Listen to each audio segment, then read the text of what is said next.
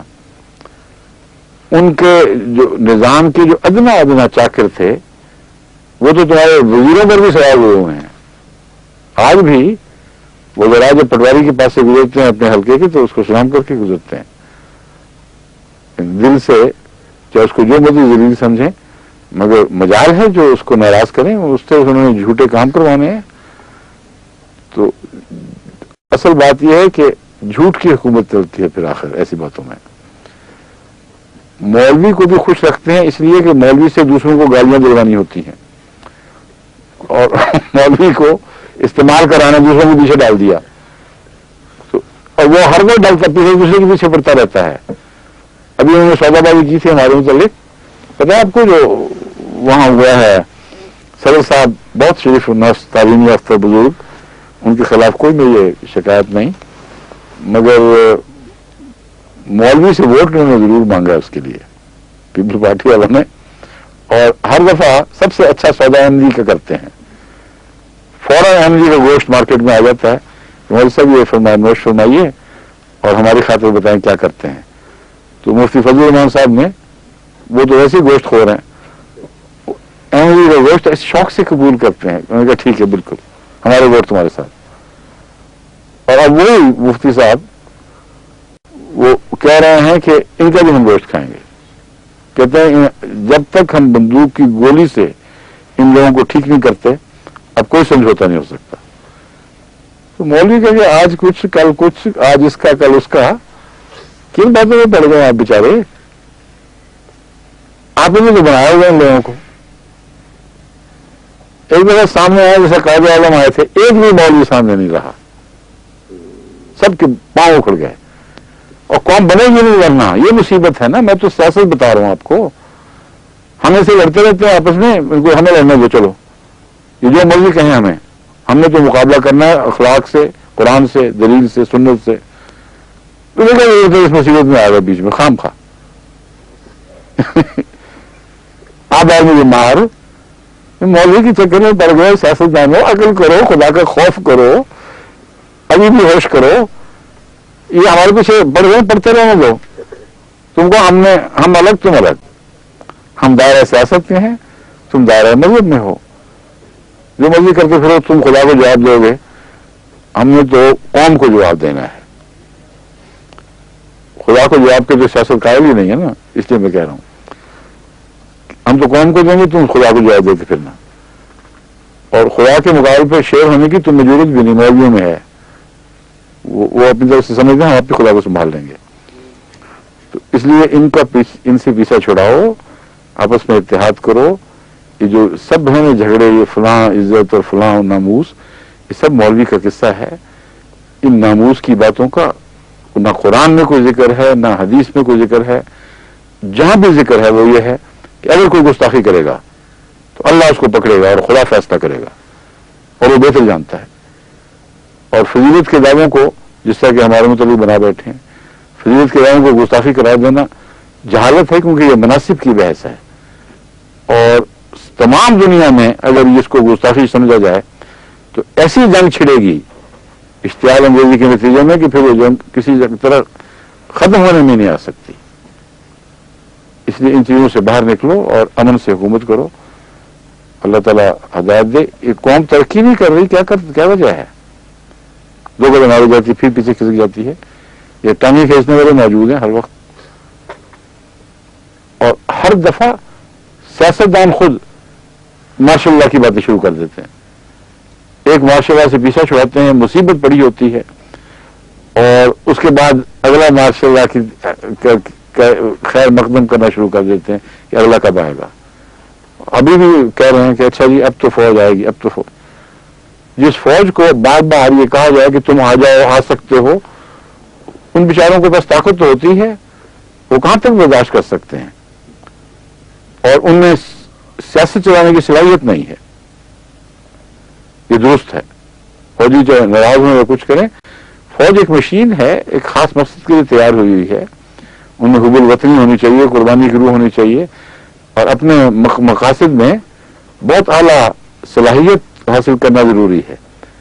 تمام دنیا میں بڑی قوموں کی مثال دیکھ لو، وہاں فوجوں کو کون سیاست میں آنے دیتا ہے؟ ہاں جب ریٹائر ہو جائے اور ان میں اگر کوئی صلاحیت ہو، جیسے آئزن ہاور ایک دفعہ آئے تھے، تو ان کے لیے منع نہیں ہے، مگر فوج کے دوران فوج کی طاقت کا غلط استعمال یہ بالکل جائز نہیں ہے. بعض لوگ سمجھتے ہیں کہ فوج آ جائے گی تو شاید یہ بعض اور سختیاں کم ہو جائیں. میں بالکل اس کا قائل نہیں. انصاف کی بات کروں گا، چاہے وہ ہمارے حق میں ہو چاہے ہمارے خلاف ہو. تقویٰ کا تقاضا یہ ہے کہ فوج کو اپنے موقف پر رکھا جائے، ان کو یہی سمجھایا جائے کہ تم وہاں رہو، اور سیاست کو فوج سے اگر بچانا ہے تو سیاست کو باصول بنانا ہوگا. یہ نہیں ہو سکتا کہ فوج کو کہو باصول رہو، اپنے دائرے میں رہو، اور سیاست کو بے اصول کر دو. بے اصول سیاست پھر ایسے مقام پر پہنچ جاتی ہے کہ فوج کے لیے یہ فیصلہ کرنا مشکل ہو جاتا ہے کہ ہمارا کون سا اصول ہے جس کو ہم غالب رکھیں. ایک اصول یہ ہے کہ فوج اپنے دائرے میں رہے، ایک اصول یہ ہے کہ قوم مر رہی ہے، اپنے دائرے میں رہو اور اس کو نہ بچاؤ. جب ایسا سوال اٹھتا ہے تو بقول شیکسپیئر وہ مقام آ جاتا ہے کہ to be or not to be, that is the question. اب تو سوال یہ ہے کہ ہم ہوں یا نہ ہوں.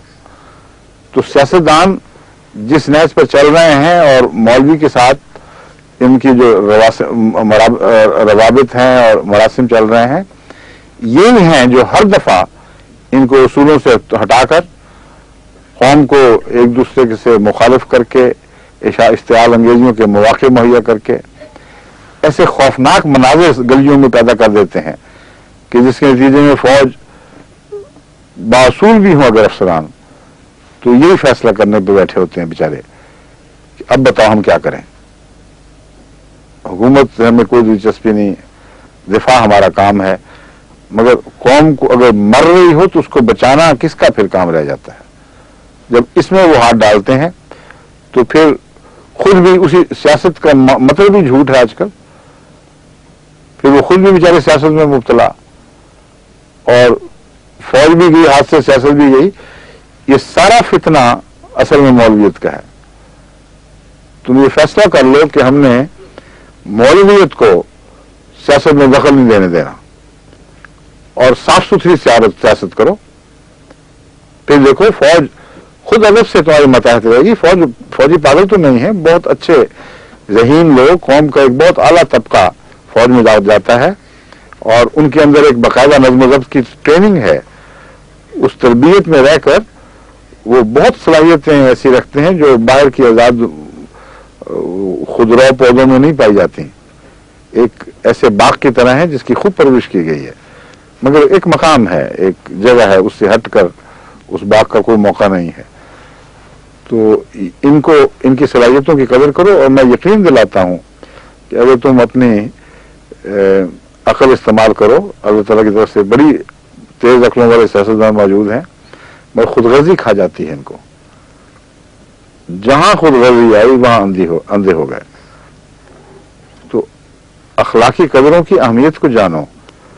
جب تم سچ پر قائم ہو اور خود غرضی چھوڑ دو، خواہ حکومت ہاتھ جاتی رہے، تو اچانک پاکستان کی سیاست سارے صحت مند ہو جائے گی. اور ناممکن ہے کہ سیاست صحت مند ہو اور کوئی فوجی خواہ کیسا ہی ایمبیشس ہو، خواہ کیسا ہی بڑی بڑی امیدیں لگائے بیٹھا ہو، وہ ایسی سیاست کو ٹیڑھی نظر سے دیکھ سکے جو صالح سیاست ہو. یہ ناممکن ہے. صالح سیاست سے مراد یہ نہیں کہ موجودگی ہو، وہ بڑا جھوٹ بولتے ہیں. صالح سیاست کی مراد ہے جو مذہب سے الگ اپنے اصولوں میں سچی اور اپنے اصولوں کی پابند اور اپنے ملک کی وفادار. ان میں بد کردار بھی شامل ہو جاتے ہیں. بڑے بڑے سیاستدان آج کل کی دنیا میں بڑی بڑی قوموں کے رشوت کھاتے ہوئے پکڑے گئے اور کئی چیزوں میں ملوث ہو جاتے ہیں. میں ان کا اور قسم کا مضمون ہے. میں یہ بات کر رہا ہوں کہ بحیثیت سیاست جاپان کی سیاست صالح ہے، کیونکہ وہاں فتنہ گریوں کو مقام نہیں، سیاست کے اصولوں میں دخل کی اجازت نہیں ہے۔ انگلستان کی سیاست صالح ہے، جرمنی کی سیاست صالح ہے، امریکہ کی سیاست صالح ہے، یعنی اپنے اصولوں کے لحاظ سے، کردار کے لحاظ سے جب وہ بگڑتے ہیں تو سیاست پر برا اثر پڑنا ہی پڑنا ہے اور پڑ جایا کرتا ہے۔ امریکن پریزیڈنٹ دیکھا ہے کس طرح بعض ایک دوسرے کے بعد بدنام ہو کے نکلے ہیں، یا نکلے ہیں تو بدنام ہوئے ہیں۔ تو وہ بات میں سمجھانا چاہتا ہوں، اپنے کردار کو اونچا کرو گے تو وہ ایک الگ مسئلہ ہے، اس سے تمہاری اپنے سیاسی وقار میں بڑی وقت پیدا ہوگی اور تمہیں دوام حاصل ہوگا۔ سیاست کو بااصول کرو گے تو کوئی غیر سیاسی طبقہ، خواہ وہ مولویت ہو یا فوج ہو، تمہارے اندر دخل دینے کا سوچ بھی نہیں سکتا۔ یعنی پہلے امریکن سیاستدانوں سے غلطیاں نہیں ہوئیں، جاپانی پریزیڈنٹ سے غلطیاں نہیں ہوئیں، یہاں جرمنی کے جو سربراہ تھے پیچھے وہ بعض جرائم میں ملوث نہیں پائے گئے، لیکن سیاست کو نقصان نہیں ہوا۔ یہ فرق میں بتانا چاہتا ہوں۔ سیاست چونکہ ثابت تھی، جب وہ پکڑے گئے وہ اٹھا کے باہر پھینک دیے گئے، لیکن سیاست کے اصولوں کو نقصان نہیں پہنچا، کیونکہ اصولوں کی سودا بازی یہ لوگ نہیں کرتے۔ اپنی سیاست کو بچاؤ، اپنے اصولوں کی سودا بازی نہ کرو، اور جو غیر تم میں گھس گئے ہیں اور تم پر قابض ہو چکے ہیں ان کو اور سر نہ چڑھاؤ، ان کو اپنی جگہ پہ رکھو اور ڈالو ان کو عوام الناس کے پیچھے، جن کو تمہارے پیچھے ڈالتے ہیں۔ اتنی عقل کیوں نہیں استعمال کرتے؟ ساری بات ہی جھگڑے عوام الناس کا روب ہے، عوام الناس کے پیچھے مولوی کو نہیں ڈالتے، اپنے پیچھے جو مولوی کو ڈالتے ہو یا مولوی تمہارے پیچھے عوام الناس کو ڈالتے ہو، سیاستدانوں کے لیے کوئی مشکل نہیں، بار بار بیان دیں کہ مولوی کا کام دین کی حفاظت ہے، اور دین کی حفاظت میں صرف عقیدے کی بحثیں نہیں ہیں، دین جو ہمیں دکھائی دینے والا دین ہے، عقیدے کے مطابق زمانے کے بعد پتہ چلے گا، لیکن جو ہمیں دکھائی دینے والا دین ہے وہ اخلاق ہیں، وہ لین دین کے معاملات ہیں، وہ سچائی ہے، وہ غریب کی ہمدردی وغیرہ وغیرہ۔ تو مولویوں کو سپرد کر دو، قوم کو ہم نے تمہارے پیچھے ڈال دیا، اب ان سے نپٹو۔ مولویوں میں طاقت نہیں ہے، اور اگر یہ استعمال کریں تو ہو سکتا ہے کچھ اصلاح ہو بھی جائے، 100 بسم اللہ، اچھے کام میں استعمال ہوں گے نا۔ پھر اگر انہوں نے اچھے کام کیا، عزت ہوئی، تو پھر سیاستدان کے طور پر بھی ان کو لے آئے گی قوم، لیکن صحیح رستے سے داخل ہوں۔ سچے لوگ جو نیک لوگ ہیں، ہمیں تو ان سے کوئی دشمنی نہیں، مولوی ہوں جو مرضی ہوں، ہمارے ہزار خلاف ہوں، اپنی ذات میں سچے تو ہوں۔ اس لیے میں یہ مشورہ دے رہا ہوں، بات تو چلی تھی اسی پہ، عقیدے پہ۔ حضرت مسیح موعود علیہ السلام کی وہ اقتباسات جو بحثوں میں سے نکالے گئے ہیں، زندہ علی، مردہ علی وغیرہ، اس کا میں اصولی جواب یہ دے چکا ہوں کہ مسلک کی بحث پہلے طے کر لو۔ ہمارا مسلک سنیو تمہارا مسلک اور شیعو تمہارا مسلک ایک ہے کہ نہیں؟ ایک ہے کہ مسیح اور مہدی کا یہ مرتبہ ہے، یہ ہم ثابت کر چکے ہیں اور بار بار کریں گے۔ اس کے بعد مسیح موعود کو اس مسلک سے ہٹا کیسے سکتے ہو؟ تم ہٹا کر یہ ثابت کرنا چاہتے ہو کہ وہ جھوٹا ہے؟ تمہارے خوف سے وہ اپنا سچائی کا مسلک چھوڑ دے جو تمہارا بھی ہے؟ یہ بالکل لغو بحث ہے۔ جہاں تک مرتبے اور مقام کا تعلق ہے، حضرت علی رضی اللہ تعالیٰ عنہ، اور حضرت امام حسن، امام حسین اور دیگر صحابہ کے متعلق مسیح موعود کی جو بحثوں سے الگ مثبت تحریریں ہیں، وہ میں آج تو وقت نہیں، کل میں سناؤں گا، وہ پڑھ کر دیکھیں تو پھر آپ ان کو سمجھ آئے گی کہ آپ کا مسلک کیا ہے۔ وہاں بتاؤ کہاں اشتعال انگیز کا موقع تمہیں ملتا ہے، وہاں بتاؤ مشہور اسلام نے کہاں کسی کے خلاف کیا بات کہی ہے۔ بس منصب کی بحث میں تمہیں کوئی مجال نہیں ہے، کوئی حق نہیں ہے تمہارا کہ مسیح موعود پر قدم لگاؤ۔ جو ویسے بیان ہے کہ آپ صحابہ کو کیا سمجھتے تھے، حضرت علی رضی اللہ تعالیٰ عنہ کو کیا سمجھتے تھے، وہاں بات کرو۔ کتنے منٹ ہیں باقی؟ اچھا، ایک حضرت علی رضی اللہ تعالیٰ عنہ کے متعلق